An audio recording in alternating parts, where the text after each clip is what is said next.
إن الحمد لله نحمده ونستعينه ونستغفره ونعوذ بالله من شرور أنفسنا ومن سيئات أعمالنا من يهده الله فلا مضل له ومن يضلل فلا هادي له وأشهد أن لا إله إلا الله وحده لا شريك له وأشهد أن محمدا عبده ورسوله أما بعد يا أيها الناس اتقوا ربكم الذي خلقكم من نفس واحدة وخلق منها زوجها وبث منهما رجالا كثيرا ونساء واتقوا الله الذي تساءلون به والأرحام إن الله كان عليكم رقيبا يا أيها الذين آمنوا اتقوا الله حق تقاته ولا تموتن إلا وأنتم مسلمون يا أيها الذين آمنوا اتقوا الله وقولوا قولا سديدا يصلح لكم أعمالكم ويغفر لكم ذنوبكم ومن يطع الله ورسوله فقد فاز فوزا عظيما.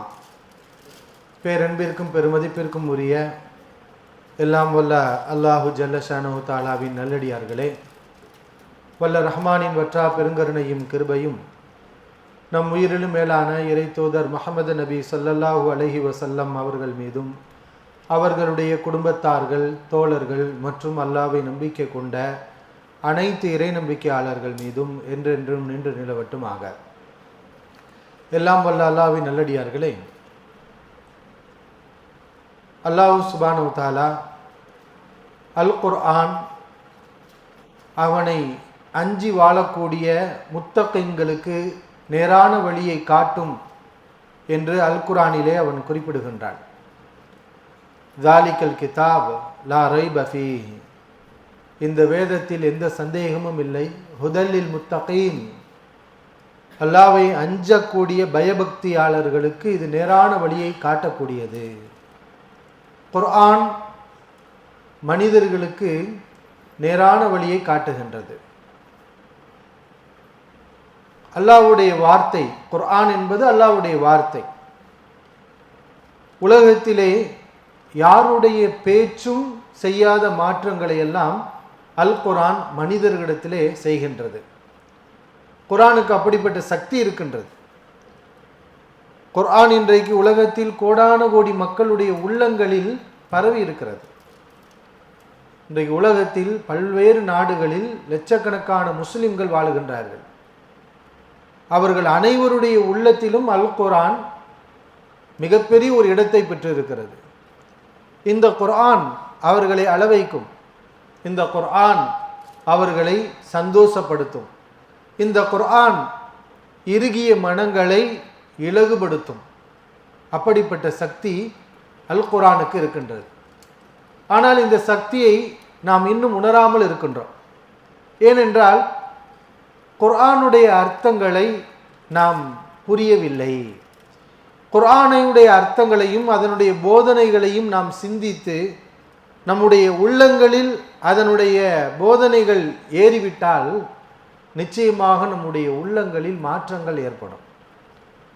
அல்லாஹ் சுப்ஹானஹு வ தஆலா இந்த குர்ஆனை கொண்டுதான் முஹம்மது நபி ஸல்லல்லாஹு அலைஹி வஸல்லம் அவர்களுக்கே நேர்வழியை காட்டியதாக சொல்கின்றார்.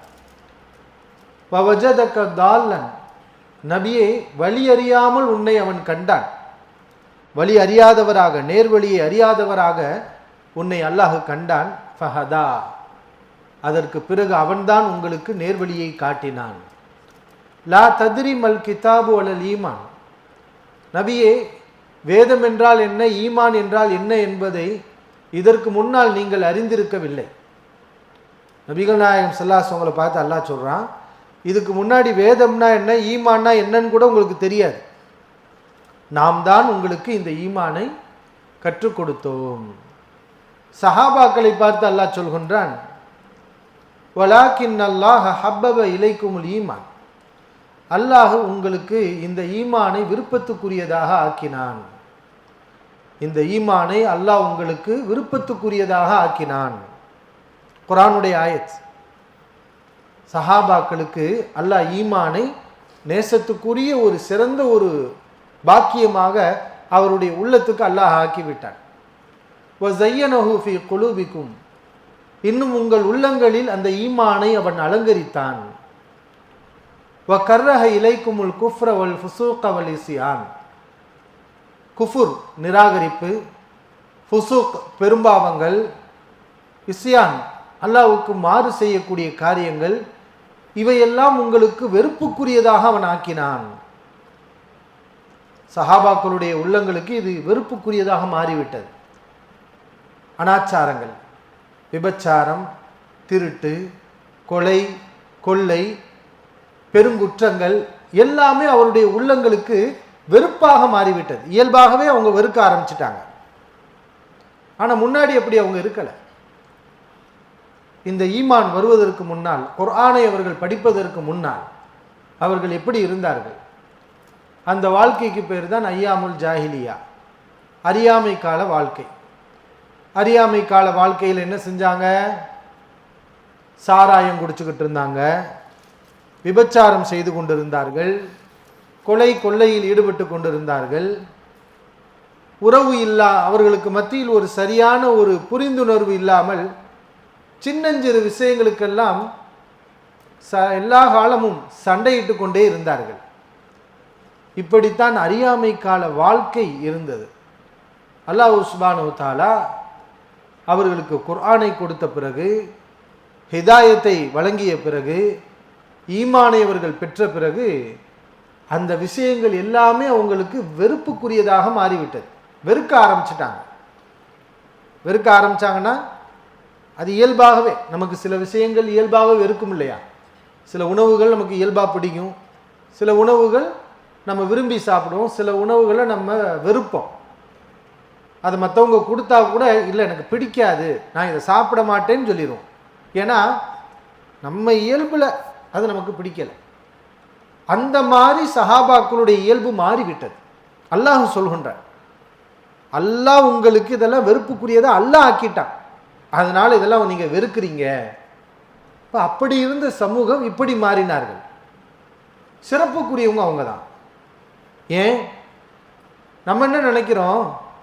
தக்குவாதாரிகள்னு சொன்னால் பாவமே செய்யாதவங்க தான் தக்குவாதாரி.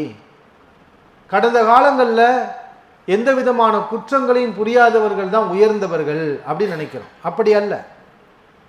ஒரு மனிதன் கடந்த காலத்திலே பெரும் தவறுகளை செய்து பெரும் குற்றங்களை புரிந்து அதிலிருந்து அழகிய முறையில் தௌபா செய்து தன்னுடைய வாழ்க்கையை அப்படி அதற்கு மாற்றமாக மிகவும் சிறப்பாக அமைத்து கொண்டால் அவர்தான் சிறப்புக்குரியவர். இப்போ சஹாபாக்களுடைய வாழ்க்கையில் நடந்த ஒரு சில விஷயங்கள் நம்ம பார்க்கணும். அல்லாஹ்வே குர்ஆன்ல சொல்லி காட்டுறோம். என்னன்னா ஹிதாயத்து, நேர்வழி. அவங்க இஸ்லாத்துக்கு முன்னாடி விபச்சாரத்தில் ஈடுபட்டு இருந்தார்கள். ஈமான் முஸ்லீமாகிறதுக்கு முன்னாடி ஒரு மானக்கேடான காரியம். எல்லா வீடுகள்லையும் பரவலாக இது இருந்தது. இது ஒரு குற்றம் என்றே அந்த சமூகம் உணரவில்லை. ஆனால் ஈமான் வந்த பிறகு என்ன மாற்றங்கள் ஏற்பட்டது அதை நம்ம பார்க்குறோம். ஒரு சம்பவம், மர்சத் ரலியல்லாஹு அன்ஹு, மர்சத் என்ற ஒரு சஹாபி. அவங்க அறியாமை காலத்தில் ஒரு பெண்ணுடன் தவறான தொடர்பில் இருந்திருக்கிறாங்க. ஆனால் அல்லாஹ் ரப்புல் ஆலமீன் அவங்களுக்கு ஹிதாயத்தை கொடுத்து இஸ்லாத்தை அவங்க விளங்குனதுக்கப்புறம் அப்படியே அவங்க மாறுறாங்க. அந்த விபச்சாரம்லாம் தவறு அப்படின்னு சொல்லி அதை விட்டு விலகுறாங்க. இன்னும் இந்த மார்க்கத்துக்காக நம்மாலான ஒரு முயற்சி, ஒரு தொண்டை நம்ம செய்யணும்னு சொல்லி இஸ்லாத்துடைய அந்த ஆரம்ப கட்டத்தில் மக்காவில் முஸ்லிம்கள் நிறைய பேர் கைதிகளாக பிடிக்கப்பட்டு குறைசிகள்கிட்ட வைக்கப்பட்டிருக்காங்க. அந்த கைதிகளை எல்லாம் குறைசிகளுக்கு தெரியாமல் அவங்களுடைய கட்டுகளை அவிழ்த்து அவங்கள தூக்கிட்டு வந்து மதீனாவில் கொண்டு வந்து சேர்க்கிறார் முஸ்லிம்களுக்காக. அப்படி ஒரு பணியை இந்த சஹாபி சிறப்பாக செஞ்சுக்கிட்டு இருக்கிறாங்க. இந்த நேரத்தில் தான் ஒரு நாள் ஒரு கைதியை அவங்க தூக்கிட்டு வரும்போது ஒரு தோட்டத்தில் ஒளிஞ்சிருக்கிறாங்க, ஒரு கைதியோட ஒளிஞ்சிருக்கிறாங்க. கைதிங்கிறது முஸ்லீம், குறைசிகள் கைதியாக பிடிச்சி வச்சிருக்கிறாங்க. அவங்ககிட்ட இருந்து அந்த முஸ்லீமை அவர் காப்பாற்றி மதீனாவுக்கு கொண்டு போகிறாரு. இப்போ ஒரு தோட்டத்தில் 2 பேரும் இருக்கிறாங்க. அந்த நேரத்தில் அனாக் என்ற பழைய தோழி, அனாக் என்ற அந்த பெண் இவரை பார்க்கிறார். மர்சதா, ரொம்ப காலம் உங்களை ஆளவே காணாமே, வாங்க அப்படின்னு அழைக்கிறார். இப்போ மர்சத் ரலியல்லாஹு அன்ஹு அவங்க சொல்கிறாங்க, அனாக்கே, அதாவது அனாக் என்பது இவருக்கு ரொம்ப பிடிச்ச ஒரு பெண், இவர் விரும்பக்கூடிய ஒரு பெண்ணு தான். மனம் சொல்கிறது அந்த பெண்ணை விரும்புகிறது. ஆனால் இவர் இஸ்லாம் ஏற்றுக்கொண்ட பிறகு அல்லாஹ் ரப்புல் ஆலமீன் விபச்சாரத்தை தடை பண்ணியிருக்கானே, அது இவருக்கு தெரிஞ்சிருச்சு. முன்னாடி தெரியாமல் செஞ்சார், இப்போ அல்லாஹ் அது ஹராம்னு அறிவிச்சிட்டான். அதனால் அவர் சொல்கிறாரு, அனாக்கே, நீ எனக்கு ரொம்ப பிடித்தமான பெண்ணு தான். நான் இந்த மார்க்கத்தை ஏற்றுக்கொள்றதுக்கு முன்னாடி நம்ம தவறு செஞ்சுருக்கிறோம். ஆனால் இன்றைக்கு அல்லாஹ் எனக்கு நேர்வழியை காட்டிட்டான். இதுக்கப்புறம் இதை நான் செய்ய மாட்டேன். அல்லாஹ் ஹராமாக்கிட்டான் விபச்சாரத்தை. இன்னல்லாஹ் ஹர்ரம ஜினா, அல்லாஹ் ஜினாவை ஹராமாக்கி விட்டான் அனாக்கே, அதனால் வேண்டாம் அப்படின்னு சொல்கிறார். இப்போ அந்த பெண்ணுக்கு கோபம் வந்துடுச்சு. இவ்வளவு காலம் நம்மக்கிட்ட வந்துக்கிட்டு இருந்த மனிதன் இன்றைக்கு ஹராமுன்னு சொல்லி சட்டம் பேசிக்கிட்டு இருக்கிறாருன்னு சொல்லி கோபத்தில், மக்காவாசிகளே, உங்கள் கைதிகளை எல்லாம் இந்த ஆள் கடத்தி கொண்டு போகிறார் அப்படின்னு விஷயத்தை ஓப்பன் பண்ணி விட்டார். அந்த பெண்மணி கத்தி சொல்லிட்டா, கூச்சல் போட்டுட்டா. அப்போ குறைசிகள்லாம் வேகமாக இவரை பிடிக்க வராங்க. ஆனால் அல்லாஹ் சுப்ஹானஹு வ தஆலா அவரை காப்பாற்றிட்டான். அவங்க அந்த கைதியை எப்படியோ அங்கிருந்து தப்பிச்சு மதீனாவுக்கு போய் சேர்ந்துட்டாங்க. இப்போ மதீனாவில் போய் சேர்ந்ததுக்கப்புறம் ரசூலுல்லாஹி ஸல்லல்லாஹு அலைஹி வஸல்லம் அவங்ககிட்ட மர்சத் ரலியல்லாஹு அன்ஹு கேட்குறாங்க, அல்லாஹ்வின் தூதர் அவர்களே, இந்த மாதிரி அனாக் என்ற ஒரு பெண் எனக்கு மிகவும் பிடித்தமானவள், அவளுடன் நாங்கள் தவறான தொடர்பில் இருந்தோம். இப்போ அவள் மறுபடியும் என்னை இப்படி அழைத்தால் நான் ஹராம் என்று சொன்னேன். எல்லா விவரத்தையும் சொல்லிட்டு அவங்க என்ன சொல்கிறாங்க, அவளை நான் கல்யாணம் முடிக்கலாமா, அவளை நான் கல்யாணம் முடிக்கலாமா? இப்போ அவள் ஒன்றும் இஸ்லாத்தை ஏற்றுக்கிறல. அனாக் என்ற அந்த பெண் முஸ்லீமாகவில்லை, அவள் இன்னும் அறியாமை காலத்தில் இருக்கிறாள். ஆனால் இவருக்கு அந்த பெண் மீது ஒரு விருப்பம் இருக்கிறது. ஆனால் இவர் முஸ்லீமாகி விட்டார். அதனால தான் விபச்சாரத்துக்கு அவள் அழைத்த போது கூட இவர் போகலை. ஆனால் நபி அவர்கள்ட்ட வந்து பெர்மிஷன் கேட்குறார், அந்த பெண் எனக்கு பிடித்தமானவள், நான் அவளுடன் திருமணம் செய்யலாமா அப்படின்னு கேட்குறாங்க. அந்த சந்தர்ப்பத்தில் தான் அல்லாஹ் சுப்ஹானஹு வ தஆலா குர்ஆனுடைய ஆயத்தை இறக்குறான். அஸ்ஸானி லா யன்கிஹு இல்லா ஜானியத்தன், ஒரு விபச்சாரன் ஒரு விபச்சாரியைத்தான் மணமுடிப்பார். நீங்கள் வந்து விபச்சாரம் செய்யலை, முன்னாடி செஞ்சீங்க, இப்போ அதை விட்டு விலகி வந்துட்டீங்க. விலகி வந்துட்டா இதுக்கப்புறம் உங்களுக்கு ஜானிங்கிற பேர் கிடையாது, விபச்சாரன் விபச்சாரிங்கிற பேர் உங்களுக்கு கிடையாது. அது யார் அதை திருந்தாமல் அதையே தொடர்ந்து செய்கிறாங்களோ அவங்க தான் அந்த பேருக்குரியவங்க. நீங்கள் ஒரு முஸ்லீம் ஆகிட்டீங்க, ஒரு சாலிகான அடியாராக மாறிட்டீங்க. ஆனால் அந்த பெண், நீங்கள் யாரை விரும்புகிறதா சொல்கிறீங்களோ அந்த பெண் இன்னும் அந்த தப்பை தொடர்ந்து செஞ்சுக்கிட்டு இருக்கிறாங்க. அவங்கள எப்படி நீங்கள் கல்யாணம் முடிப்பீங்க? நீங்கள் உங்களுக்கு பொருத்தமான ஒரு ஒழுக்கமான ஆளை தான் கல்யாணம் முடிக்கணும். எப்படி ஒரு விபச்சாரியை நீங்கள் கல்யாணம் முடிக்கலாம்? அவர்களுடைய தொழில் அது. இன்னும் அதிலிருந்து அவர் விடுபடவில்லை. அது தவறு என்பதை அந்த பெண் உணரவும் இல்லை. ஆனால் நீங்கள் உணர்ந்து இருக்கிறீங்க. அப்போ உங்களுக்கு பொருத்தமாக அவள் ஆக மாட்டாள் என்று அல்லாஹ் சுப்ஹானஹு வ தஆலா ஹுர்ரிம ஸாலிக அலல் முஃமினீன், இறை நம்பிக்கையாளர்களுக்கு இப்படிப்பட்டவர்களை கல்யாணம் முடிக்கிறது ஹராம் அப்படின்னு அல்லாஹ் சுப்ஹானஹு வ தஆலா அந்த சஹாபிக்கு சொன்னான். இப்போ இந்த வரலாறு நமக்கு என்ன சொல்லுகிறது அப்படின்னு சொன்னால், முன்னாடி எப்படி இருந்தாங்க, ஆனால் மார்க்கத்தை விளங்குனதுக்கப்புறம் அவங்க எப்படி மாறிக்கிட்டாங்க. அந்த பெண் மீது விருப்பம் இருந்தாலும் கூட அல்லாஹ் தடை செய்து விட்டான் என்ற ஒரே காரணத்துக்காக, ஏன்னா தனிமையில் தான் இருக்கிறாங்க, யாருக்கும் தெரியாது. ஆனால் அல்லாஹ் தடை செய்து விட்டான்ங்கிற வார்த்தையை சொல்லி அவங்க அதை விட்டு விலகியிருக்காங்களா பார்க்குறோம். இதே மாதிரி தான் எல்லா விஷயங்கள்லையும். மதுவெல்லாம் பார்த்தீங்கன்னா சுப்ஹானல்லாஹ், இன்றைக்கு மக்கள் காசு கொடுத்து வாங்கி குடிக்கிறாங்க. இன்னைக்குள்ள மக்கள் சாராயத்தை என்ன செய்கிறாங்க, காசை கொடுத்து ரொம்ப அதுக்காக கியூவில் நின்று கடையில் போய் தேடி வாங்கி குடிக்கிறாங்க. ஆனால் அன்றைக்கு அரபுகள்கிட்ட அப்படி கிடையாது, இது மாதிரி இல்லை. ஏன்னா எல்லார் வீட்லேயும் மது, காசு கொடுக்க தேவையில்லை. அவங்கவுங்க வீட்டிலே என்ன செய்வாங்க, மதுவை, போதைப் பொருளை உருவாக்குவாங்க. பேரித்தம்பழம் அவங்களுடைய உணவு. பேரிச்சம்பழத்தை என்ன செய்வாங்க, தண்ணியில் ஊற போட்டு அது ஒரு 3 நாள் 4 நாள் ஆயிடுச்சுன்னு சொன்னால் அதில் ஒரு வகையான போதை வந்துடும். நபி இதை தான் அவங்க குடிப்பாங்க. இது அரபுகளுடைய அடிப்படை உணவுகளில் ஒன்றாக இருந்தது. சாராயம் என்பது அரபுகளுடைய அடிப்படை உணவுகளில் ஒன்றாக இருந்தது.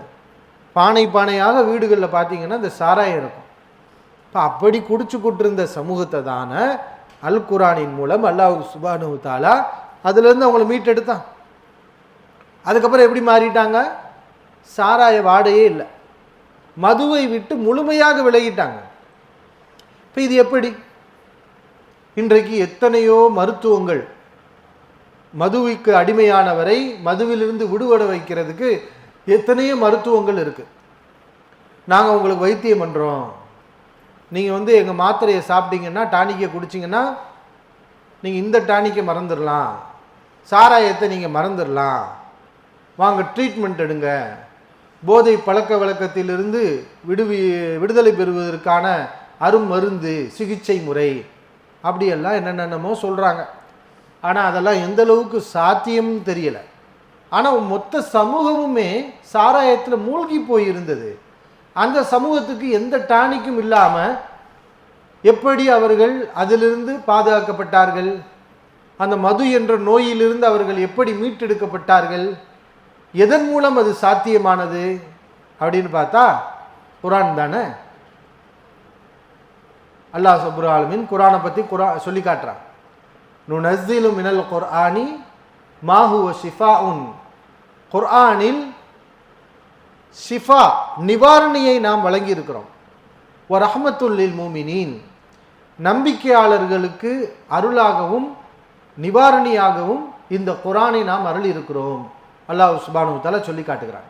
இப்போ குர்ஆன் என்பது ஷிஃபா, அது ஒரு நிவாரணி. எதுக்கான நிவாரணி? உள்ள நோய்களுக்கான நிவாரணி. நமக்கு கெடுதல் தரக்கூடிய கெட்ட விஷயங்கள்ல இருந்து நம்மளை காப்பாற்றுறதுக்கு நிவாரணி. நிவாரணினா என்ன?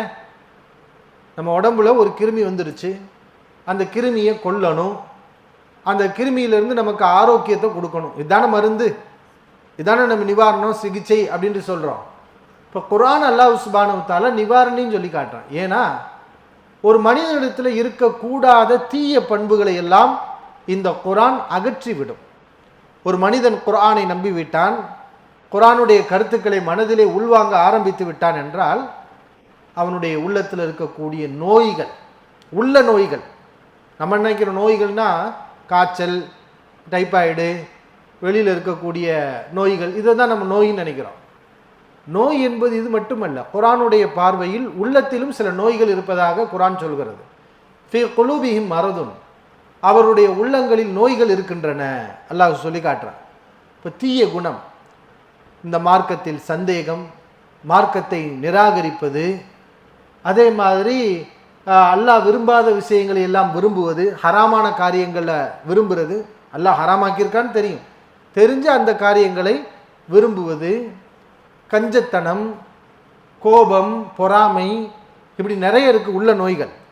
இந்த குர்ஆன் ஒரு மனிதனுடைய உள்ளத்தில் வந்து விட்டால் அந்த உள்ள நோய்களிலிருந்து அவனை மீட்டெடுத்து அவனை ஆரோக்கியமானவனாக ஆக்கிவிடும். அதுதான் நோம்புங்கிறது. என்ன நோம்புங்கிறது? 2 சிகிச்சைக்கும் உரியது. நம்முடைய உடலையும் அது சீர்படுத்தும், உள்ளத்தையும் சீர்படுத்தும். நோம்புங்கிறது அதுதான். இன்னைக்கு அறிவியலாளர்கள் என்று மருத்துவர்கள் என்ன சொல்றாங்க? நம்ம நோன்பு இருந்தோம்னு சொன்னா நம்முடைய உடல் புது உடலாக மாறுகிறதா. நம்முடைய உடல் புது உடல். புது உடல்னா இதுக்கு முன்னாடி எல்லாம் நிறைய கழிவுகளையும் நச்சுகளையும் நம்முடைய உடல் வாங்கி வச்சிருக்கும். இந்த ஃபாஸ்டிங் நோன்பு இருக்கிறனால நம்முடைய கல்லீரல், நுரையீரல், இருதயம், ஒட்டுமொத்த உடலும் ஒரு புத்துணர்ச்சி பெற்று ஒரு புதுமையான ஒரு நிலைக்கு வருகிறது. அப்ப ஆபத்துகள், பிரச்சனைகள், கிருமிகள், உடல்ல உள்ள நோவினைகள், இதுல இருந்தெல்லாம் அல்லாஹ் சுப்ஹானஹு வ தஆலா இந்த நோன்பின் மூலம் நமக்கு ஆரோக்கியத்தை வழங்குகிறான். ஆனா இது மட்டும் நோக்கமா? இல்லை. இதை விட பெரிய நோக்கம் என்னன்னா உள்ளத்தின் கழிவுகள். இந்த நோன்பு உள்ளத்துடைய கசடுகள், கழிவுகளை எல்லாம் நீக்குது. என்ன உள்ளத்தின் கசடுகள்? கெட்ட எண்ணங்கள், தீய குணங்கள், மார்க்கத்தில் எதெல்லாம் தவறான காரியங்கள்னு சொல்லப்பட்டிருக்கோ அதை எல்லாத்தையும் நம்ம தூக்கி போடணும். நோன்புங்கிறது அதுதான். சும்மா ரமலான் மாதம் வந்துச்சு, நம்ம நோன்பு வச்சோம், 30 நாள் பட்னி கிடந்தோம், அவ்வளோதான் நோன்பு முடிஞ்சிருச்சுப்பா. அதுக்கு முன்னாடி ரமலான் மாதம் முன்னாடி வர்றதுக்கு முன்னாடி என்ன நம்மகிட்ட கெட்ட குணம் இருந்துச்சோ அதே குணம் இப்போயும் இருக்கும். நம்மகிட்ட என்ன தீய பண்புகள் இருந்துச்சோ அதே பண்புகள் ரமலான் முடிஞ்ச மாதம் அப்படியே தொடரும். அப்போ இது நம்மளை பரிசுத்தப்படுத்தலை. இந்த நோன்பு நம்மளை தூய்மைப்படுத்தலை.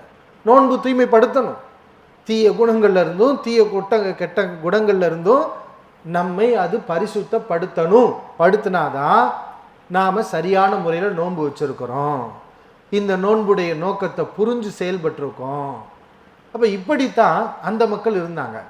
அப்போ சாராயத்தில் சிக்கிப்போன அந்த சமூகத்தை அல்லாஹ் சுப்ஹானஹு வ தஆலா இந்த குர்ஆன் என்ற மருந்தை வச்சு மீட்டெடுத்தான். வேற எந்த மருந்தும் இல்லை, வேற எந்த டானிக்கும் அல்லாஹ் கொடுக்கல. ரசூலுல்லாஹி ஸல்லல்லாஹு அலைஹி வஸல்லம் எந்த மாத்திரையும் கொடுக்கல. நீங்களாம் சாராயத்தில் மூழ்கி போயிருக்கீங்கப்பா, 24 நேரமும் மதுவை குடிச்சுக்கிட்டே இருக்கிறீங்க, இந்த மாத்திரையை சாப்பிடு, அந்த மருந்தை குடி, அப்படி ஏதாவது ஒரு மாத்திரையை, ஒரு மருந்தை, ஒரு ட்ரைனிங்கை நபி அவர்கள் அவங்களுக்கு கொடுத்தாங்களானா இல்லை. அப்போ என்ன மருந்துன்னு பார்த்தா குர்ஆன் தான் மருந்து. அதை ஆயிஷா ரலியல்லாஹு அன்ஹா அவங்களே சொல்லி காட்டுறாங்க. மக்களிடத்தில் அல்லாஹ் சுப்ஹானஹு வ தஆலா எடுத்தவுடன் முதல் கட்டளையாக நீங்கள் மதுவை குடிக்கக்கூடாது, மது உங்களுக்கு ஹராம் என்று முதல் தடவையாக எடுத்தவுடன் இப்படி ஒரு கட்டளை வந்திருந்தால் மக்கள் அதை செயல்படுத்தி இருக்க மாட்டாங்க, மக்களால் அதை செயல்படுத்தி இருக்க முடியாதுன்னு ஆயிஷா ரலியல்லாஹு அன்ஹா சொல்றாங்க. ஏன் சொல்றாங்க?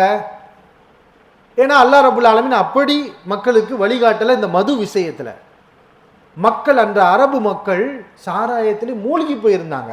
அப்போ மூழ்கி போன மக்கள்கிட்ட போய் எடுத்தோனையுமே சாராயம் குடிக்காத ஹராம் அப்படின்னு சொன்னா அவங்க அதனால ஃபாலோ பண்ணியிருக்க முடியாது.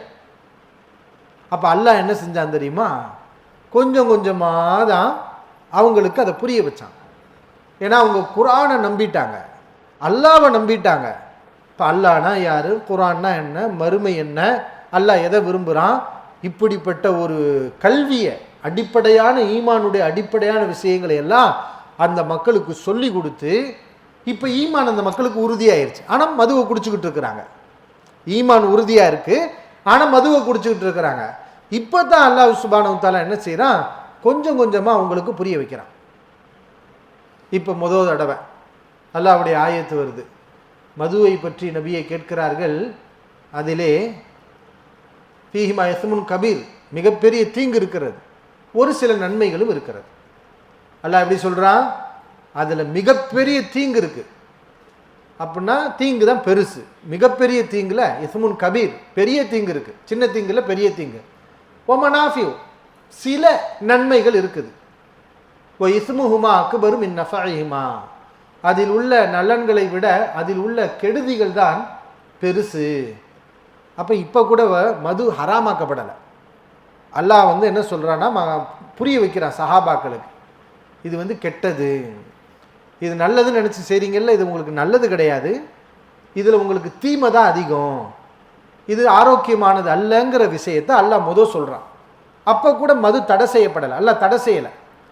இப்போ சஹாபாக்களுடைய உள்ளங்கள்லாம் இப்போ என்ன செய்யுது, பழக்கப்படுது. இப்போ அல்லாவே கெட்டதுன்னு சொல்லிட்டான், கெட்டதுன்னு சொன்னதுக்கப்புறம் நம்ம எப்படி அதை குடிக்கிறது, இப்படிங்கிற ஒரு மனநிலைக்கு தாமாகவே அவங்க வர்றாங்க. இதுக்கப்புறம் அல்லாஹ் என்ன செய்கிறான்னா, ஒவ்வொரு பிரச்சனைகள் நடக்கும்போது இந்த மதுவால், இந்த சாராயத்தினால ஒவ்வொரு பிரச்சனை நடக்கும் இல்லையா, அந்த பிரச்சனை நடக்கும் போதெல்லாம் அல்லாஹ் சுப்ஹானஹு வ தஆலா அந்த மதுவை சொல்லி மக்களுக்கு அதனுடைய எச்சரிக்கையை சொல்லுவான். இப்போ தொழுகை நடக்குது, ஒரு தொழுகையில் மது போதையோட ஒருத்தவர் தொலை வைக்கிறார். குல் யா அய்யுஹல் காஃபிரூன், அந்த சூராவை ஓதுறார். லா அஅபுது மா தஅபுதூன், நீங்கள் வணங்குவதை நான் வணங்க மாட்டேன் அப்படின்னு குர்ஆனுடைய ஆயத். நீங்கள் வணங்குறத நான் வணங்க மாட்டேன், நான் வணங்குறது வேற, நீங்கள் வணங்குறது வேற, இப்படின்னு தான் சொல்லணும். இதுதான் குர்ஆனுடைய ஆயத். ஆனால் போதையில் உள்ளவருக்கு என்ன ஓதுறங்கிறது தெரியாமல் நீங்கள் வணங்குவதை நான் வணங்குகிறேன்னு சொல்லிட்டார்.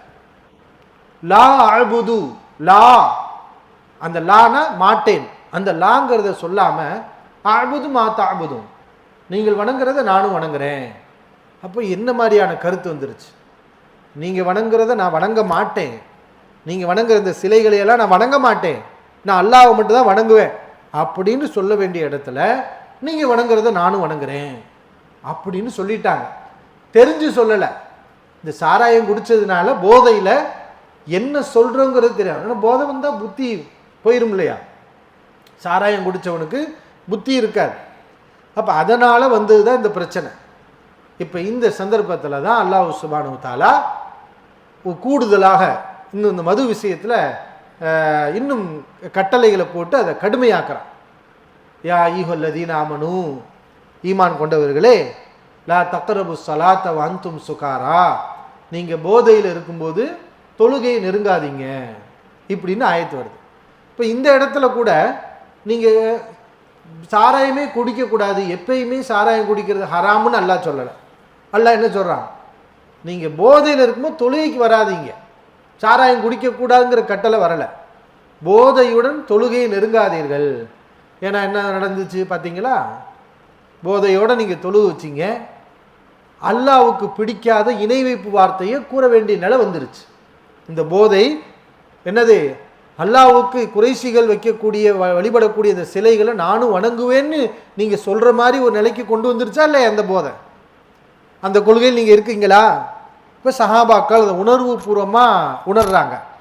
ஆமாம், நம்ம அல்லாஹ் ஒருவனை மட்டும்தானே வணங்குறோம், ஆனால் இந்த போதையை குடித்ததுனால நம்ம என்ன சொல்லிட்டோம்?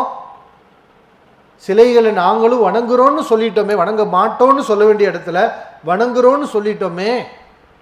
அப்போ இதை அவங்க உணர்றாங்க. அல்லாஹ் சுப்ஹானஹு வ தஆலா இப்படி சட்டம் போடுறாங்க. இப்போ இதுலேயே பெரும்பாலும் போதையை எல்லாரும் விட்டுட்டாங்க. ஏன்னா போதையோட தொழுகைக்கு வரக்கூடாதுன்னா ஒரு நாளைக்கு எத்தனை தடவை தொழுகை இருக்குது? 5 வக்து தொழுகை இருக்குது. ஒரு நாளைக்கு 5 வக்து இருக்குது. அப்போ காலையில் சுபுஹ் தொழுகைக்கு போதைக்குள்ள வரக்கூடாது, போதையோடு வரக்கூடாதுன்னா முன்கூட்டியே நம்ம சாராயம் குடிக்காமல் இருந்தால் தான் இதை ஃபாலோ பண்ண முடியும். இப்போ லொஹருடைய தொழுகைக்கு போதையுடன் வரக்கூடாதுன்னா அதுக்கு முன்னாடியே, இப்போ லொஹர் தொழுகைக்கு முன்னாடி ஒரு மணி நேரத்துக்கு சாராயம் குடிச்சிட்டா போதை இருந்துக்கிட்டே இருக்கும். அப்போ முன்கூட்டியே சில மணி நேரங்களுக்கு முன்னதாகவே அதை ஸ்டாப் பண்ணணும். இது மாதிரி 5 வக்துக்கும் செஞ்சால் ஒரு மனிதனுடைய வாழ்க்கையில், அன்றாட வாழ்க்கையில் அதிகமாக சாராயம் குடிச்சிட்டு இருந்த அந்த மக்கள் பெரும்பாலான நேரங்களில் இந்த சாராயத்தை குடிக்காமல் தன்னை அவங்க கட்டுப்படுத்திக்கிட்டு இருந்திருப்பாங்க. அப்படி தானே? இப்போ அவங்களுக்கு மிகப்பெரிய ஒரு பயிற்சி கிடச்சிருக்கும். இதுக்கப்புறம் எப்போ போதை தடை செய்யப்படும் தெரியுமா? முழுமையாக. இதுக்கப்புறம் கூட சிறிது காலம் இந்த சாராயத்தை மக்கள் குடிச்சுக்கிட்டு தான் இருந்தாங்க. ஒரு பிரச்சனை உருவாகுது. என்னென்னா, சஅத் இப்னு அபி வக்காஸ் ரலியல்லாஹு அன்ஹு வர்றாங்க. அன்சாரிகள் முஹாஜிர்கள் எல்லாரும் கூடி சாராயத்தை ஊற்றி குடிச்சுக்கிட்டு இருக்கிறாங்க. இவங்க வந்தோடனே இவங்களுக்கும் கொஞ்சம் ஊற்றி கொடுக்குறாங்க. அவங்களும் அதை குடிக்கிறாங்க. குடிச்சிட்டு போதை உள்ளக்கு போனால் என்ன செய்யும்? அது செய்ய வேண்டிய வேலையை பண்ணுமா இல்லையா? அது போகிறதுக்கு முன்னாடி வரைக்கும் ஒழுங்காக இருந்தார். இந்த சாராயத்தை குடித்தோனையுமே அந்த போதை வேலை செய்யுது. அவர் பேசுகிறாரு, முஹாஜிர்கள் தான் அன்சாரிகளை விட சிறந்தவர். இவர் ஒரு முஹாஜிர், எல்லாரும் ஒன்றா தான் இருக்கிறாங்க. முஹாஜிர் தான் அன்சாரிகளை விட சிறந்தவர் அப்படின்னு சொல்லிட்டார். இப்போ கூட்டத்தில் இருந்து ஒரு அன்சாரி என்ன பண்ணார்? நாங்கள் ஊற்றின சாராயத்தை குடிச்சிட்டு என்னையை விட நீ முஹாஜிரை நீ சிறந்தவர்னு சொல்கிறியா? அப்போ அவங்க இந்த சாராயத்துக்கு சைடிஸ்ட்டு என்ன, ஒட்டக இறைச்சி, அதை தான் வச்சு சாப்பிட்டுட்டு இருக்கிறாங்க. ஒட்டகத்தினுடைய தாடை பகுதி நல்ல வலுவாக இருக்கும், ஓங்கி அடித்தோம்னா மண்டை உடஞ்சிரும். அப்போ அந்த தாடை எலும்பு பகுதியை எடுத்து இவர் என்ன பண்ணுறாரு? என்னது, அன்சாரிகளோட முஹாஜிர் சிறந்தவரா? ஓங்கி மூக்கில் ஒரு அடி, மூக்கு உடஞ்சி ரத்தம் கொட்டுது. இப்போ பிரச்சனை உருவாயிருச்சு. முஹாஜிர்களே வாருங்க நம்மால் அடிச்சுட்டாங்க, அன்சாரிகளே வாருங்க நம்மால் அடிச்சுட்டாங்க இப்படின்னு பஞ்சாயத்து ஓடுது. ரசூலுல்லாஹி ஸல்லல்லாஹு அலைஹி வஸல்லம் இந்த சந்தர்ப்பத்தில் தான் மக்களை என்ன அறியாமைக்கால அழைப்பு வருது? இது இஸ்லாத்தில் இந்த அழைப்புக்கு வேலை இல்லையே. முஹாஜிர்கள் தனியா, அன்சாரிகள் தனியா, இது என்ன அழைப்பு இது? இந்த சந்தர்ப்பத்தில் தான் அல்லாஹ் சுப்ஹானஹு வ தஆலா ஆயத்தை இறக்குறான். இன்னமல் ஹம்ரு வல் மைசிரு வல் அன்சாபு வல் அஸ்லாமு ரிஜுசு மின் அமலி ஷைத்தான். இந்த சிலைகள், சூதாட்டம், அதே மாதிரி அம்பு எறிவது, இந்த போதை, இவையெல்லாம் ஷைத்தானுடைய காரியங்கள். இன்னமா யுரீது ஷைத்தானு யோகியா பைனகுமுல் அதாவத வல் பக்தா ஃபில் ஹம்ரி வல் மைசிர். மதுவிலும் சூதாட்டத்தின் மூலம் ஷைத்தான் உங்களுக்கிடையே பிரச்சனைகளை உண்டு பண்ணி பகைமைகளை உருவாக்கி உங்களை பிரிக்க நினைக்கின்றான். ஃபஹல்லன்து முன்தஹூன், நீங்கள் இந்த மதுவிலிருந்து விலகிக் கொள்வீர்களா? அல்லாஹ் அப்போ கூட என்ன செஞ்சான், மது ஹராம்னு அப்படி சொல்லாம நீங்கள் விலகிக் கொள்வீர்களா அப்படின்னு கேள்வியாக தான் கேட்டான். இப்போ சஹாபாக்கள் இப்போ உணர்வுபூர்வமாக உணர்ந்துட்டாங்களே இந்த சாராயத்தினால என்னென்ன பாதிப்பு வருது. ரசூல் ஸல்லல்லாஹு அலைஹி வஸல்லம் எவ்வளவு கஷ்டப்பட்டு இந்த இணக்கத்தை ஏற்படுத்தினாங்க, சகோதரத்துவத்தை ஏற்படுத்தினாங்க. அந்த சகோதரத்துவத்தெல்லாம் அழிச்சு நாசமாக்கக்கூடிய வேலையை இந்த சாராயம் பண்ணுது. இப்போ இதை அனுபவபூர்வமாக உணர்ந்த சஹாபாக்கள் சொன்னாங்க, நீங்கள் விலகி கொள்வீர்களான்னு அல்லாஹ் கேட்டோனையுமே அவங்க சொன்னாங்க, இன்தஹைனா, நாங்கள் விலகி கொண்டோம், நாங்கள் விலகி கொண்டோம். அன்னைக்கு இந்த சாராயத்தை விட்டவங்க தான். அதுக்கப்புறம் சாராயத்துடைய வாடை கூட இல்லை. அல்லாஹ்வின் தூதர் ஸல்லல்லாஹு அலைஹி அவர்கள் அந்த சமூகத்தை அப்படியே மீட்டெடுத்தாங்க. இப்போ இந்த குர்ஆன் இப்படித்தான் மக்களுக்கு அருமருந்தாக இருக்கிறது, உள்ள நோய்களுக்கு மருந்தாக இருக்கிறது. இது மாதிரி நம்முடைய உள்ளத்திலும் நிறைய நோய்கள் இருக்குது, இல்லைன்னா சொல்ல முடியாது. எல்லாருடைய உள்ளத்திலையும் நோய்கள் இருக்குது. அப்போ இந்த நோய்களை எல்லாம் நம்ம எப்படி சரி பண்ணுறது? உடம்புல நோய் வந்தால் உடனே டாக்டர்கிட்ட போய் மருந்து மாத்திரையை வாங்கி சாப்பிட்டு சரி பண்ணுறோம். இந்த உள்ள நோய்களை நம்ம எப்படி சரி பண்ணுறது? அதுக்குரிய ஷிஃபா தான் குர்ஆன். அப்போ நம்ம குர்ஆனை படிக்கணும். குர்ஆனை அரபியில் ஓதுறது நன்மையான விஷயம்தான். ஆனால் அது மட்டும் இல்லாமல் அந்த குர்ஆனுடைய தர்ஜுமாக்கள் இருக்கு இல்லையா, அதனுடைய தர்ஜுமாக்களை எடுத்து படிக்கணும். அல்லாஹ் குர்ஆனில் என்ன சொல்கிறான் அப்படிங்கிறத பார்க்கணும். வரலாறுகள் என்ன சொல்லுது, அது மாதிரி அந்த குர்ஆனுக்கு விரிவுரைகள் இருக்கிறது, அந்த விரிவுரைகளை நம்ம படிக்கணும். குர்ஆனுடைய விளக்க வகுப்புகள் இருக்குது, வகுப்புகளில் கலந்து கொண்டு அதனுடைய போதனைகளை எல்லாம் நாம் சிந்தித்து நம்முடைய உள்ளத்தில் ஏற்றிக்கிட்டோம்னா இதுதான் ஒளி. இந்த ஒளி நம்மளை சரியான பாதையில் கொண்டு போகும். அல்லாஹ் சுப்ஹானஹு வ தஆலா அப்படி குர்ஆனுடைய ஒளியில் நேரான பாதையில் செல்கின்ற பாக்கியத்தை நம் அனைவருக்கும் தந்தருள் புரிவானாக. வாஹிரு தவானா அனில் ஹம்துலில்லாஹி ரப்பில் ஆலமீன். அஸ்ஸலாமு அலைக்கும் வரஹ்மத்துல்லாஹி வபரகாத்துஹு.